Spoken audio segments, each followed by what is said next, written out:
In war, adaptation is everything, and on the modern battlefield, even something as simple as a motorcycle can become a powerful tactical tool until it's countered.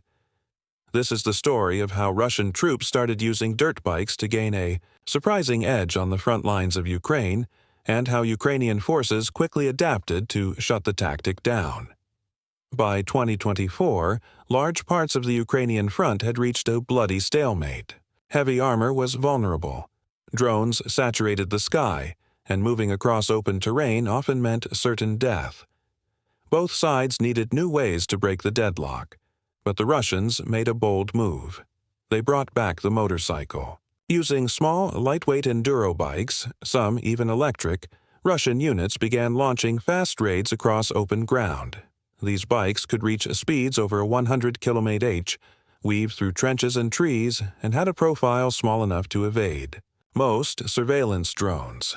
They were nearly silent, hard to detect with thermal imaging, and perfect for hit-and-run tactics, especially at night.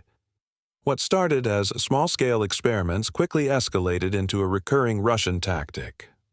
The first clear sign of this shift came during a Russian assault on Bilohorivka in the Luhansk region. Dozens of Russian troops riding in pairs on dirt bikes surged through the gray zone under cover of night. Their objective, to breach the Ukrainian line quickly, bypass mines and tank traps, and set up forward positions before Ukrainian artillery could respond. And it worked, at first.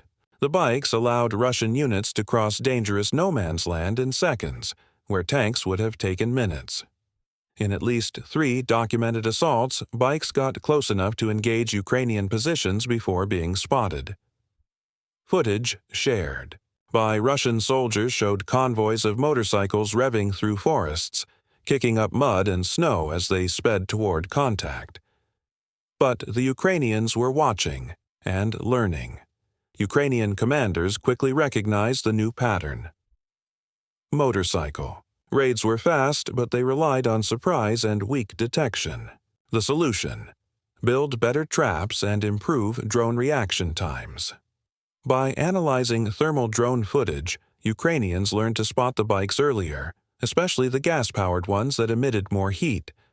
They also modified their surveillance patterns at night, placing greater emphasis on sound detection and motion-based sensors.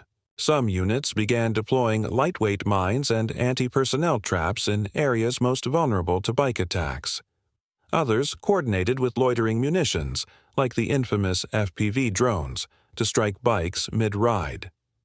In one case near Kreminna, a Russian biker was taken out by a kamikaze drone seconds after crossing the tree line.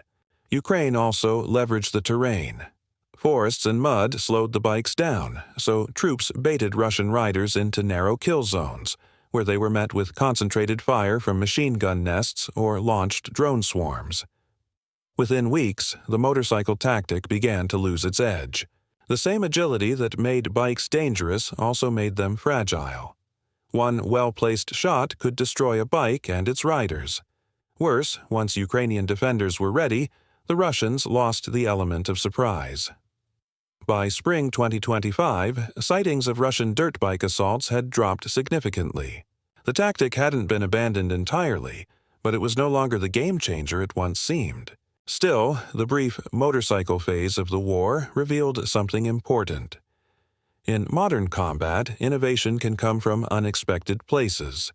When drones dominate the sky and tanks are tracked by satellites, sometimes a $3,000 dirt bike can outperform a $3 million vehicle, at least for a while, but adaptation is a two-way street.